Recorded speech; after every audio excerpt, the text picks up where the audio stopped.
As predicted in my last video, it wasn't long before the first comment concerning World Trade Center 7 was posted.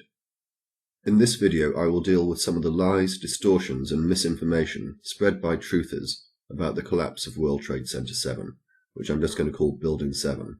But before I do that, let me deal with another point which arises out of the last video in relation to the collapse of Towers 1 and 2. This comment was posted. It does raise a valid point. Without evidence of how quickly the towers would have fallen without a controlled demolition, the fall rates are largely irrelevant. But it is actually an issue that I did deal with. We do have a prediction for the collapse rates that would be expected without any form of controlled demolition. It is contained in the paper that I referred to in the video and linked to in the description, and the prediction contained in that paper is entirely consistent with the evidence. So we can say with absolute confidence, firstly, the buildings did not fall at free fall rate, nor did they fall at 9 or 10 seconds. Secondly, the observed times of collapse are consistent with those predicted if there was no controlled demolition. And from that we can conclude that the collapse rates offer no support whatsoever for the theory that the towers were brought down in a controlled demolition, but they do support the official version. Despite that, the truthers will, like creationists, either seek to explain away the evidence, ignore it, or shift the goalposts and move on to the next supposed piece of evidence. For 9/11 truthers, almost without exception, the next piece of evidence on their list, the jewel in their crown, the smoking gun that they claim can never be explained, is Building 7. What you will never hear from them is, "You're right, I will no longer rely on the collapse rates as evidence of a conspiracy." So let's debunk the Building 7 crap. What follows is typical of the claims that they make. Building number 7 at the World Trade Center was a 47-story building with a steel frame. No airplane crashed into it, nor did the towers fall onto it. However, this building disintegrated on September 11th. Here is a view from an airplane of the rubble of Building 7. The pile is very small. How did a 47-story steel building crumble into such a tiny pile of rubble?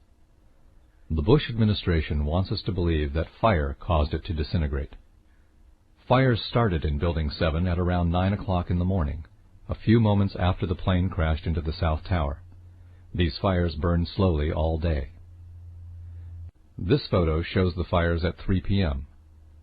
The fires are not easy to see because they are small, and the air is full of dust and smoke.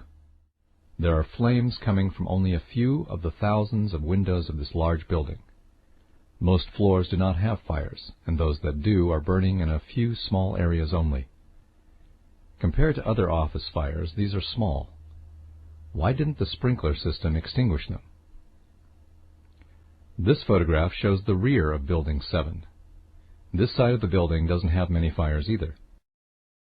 There are no fires anywhere along the base of the building.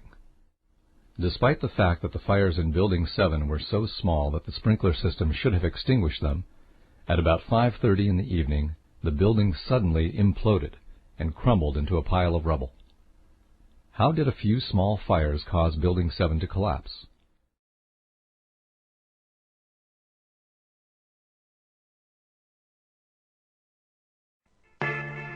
(9:59), New York City, New York. The South Tower of the World Trade Center collapses to the ground in approximately 10 seconds. 29 minutes later, the North Tower follows suit, collapsing in approximately 10 seconds. Later that evening at 5:20, World Trade Center 7, a 47-story office building 300 feet away from the North Tower, suddenly collapses. The building's tenants included the CIA, Department of Defense, IRS, Secret Service, and Rudy Giuliani's emergency bunker, and the SEC was using it to store 3,000 to 4,000 files related to numerous Wall Street investigations.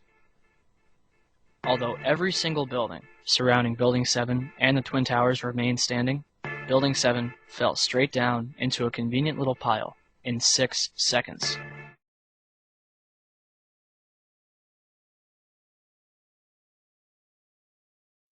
First things first, this is a plan view of the World Trade Center. As it's important for what follows, I'm going to point out the approximate direction of north and, for the avoidance of doubt rather than an insult to your intelligence, label the two main faces, the north face and the south face. You'll note that Building 7 had a trapezoid shape, and again this is of some relevance. It had 47 stories and was 186 metres high. This means that an object dropped from the roof would take just over 6 seconds to fall to the ground. To the south of Building 7 stood Towers 1 and 2. We know that Tower 1, the North Tower, collapsed about 10:30 in the morning. Damage was done to Building 7 as a result. About 7 hours later, Building 7 collapsed. One point we can all agree on is that Building 7 was not hit by an aeroplane, but that's pretty much where the agreement ends. The idea that it did not suffer damage, and substantial damage, as a result of the collapse of Tower 1 is a joke. The evidence is that a large amount of damage was done to the south face. If you want to review the eyewitness testimony, then follow the link in the description. Following the collapse of Towers 1 and 2, the majority of people remaining in the central area were either firemen or policemen. Therefore, the majority of the video footage of Building 7 is taken from the north side and is of the north facade. That side suffered little damage as a result of the collapse of Tower 1, but fortunately there is some footage available from the south side, which, although not clearly showing the damage, does show the extent of the fires. So let's have a look at the small, isolated fires from the south side.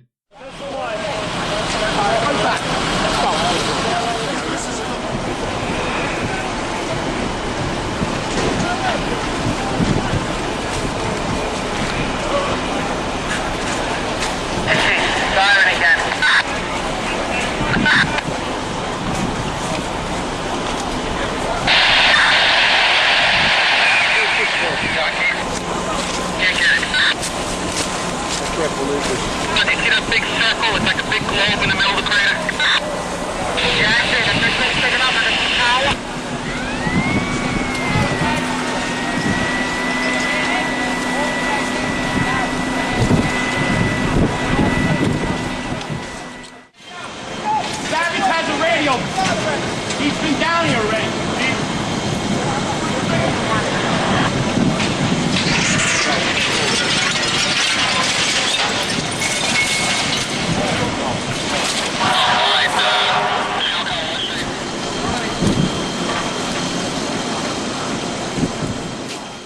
So the damage reported by the fire officers on the scene, and all this smoke, comes from a few little fires. Oh, and by the way, going back to that previous video, when it is suggested that this is the back of the building, This photograph shows the rear of Building 7. This side of the building doesn't have many fires either. this is simply not true. What is being shown is the east side of Building 7, taken from the junction of West Broadway and Berkeley Street. Whether this representation was a deliberate lie or as a result of sloppy research is questionable, but in either event, it is not creditworthy on the maker of the statement and must bring into question anything else they say. Regarding collapse rates, this is a view that truthers normally rely on. In fact, if you see this picture, you can guarantee it is a truther video. Why? Because the collapse started before this shot. Building 7 had two penthouses, one on the east end and one on the west.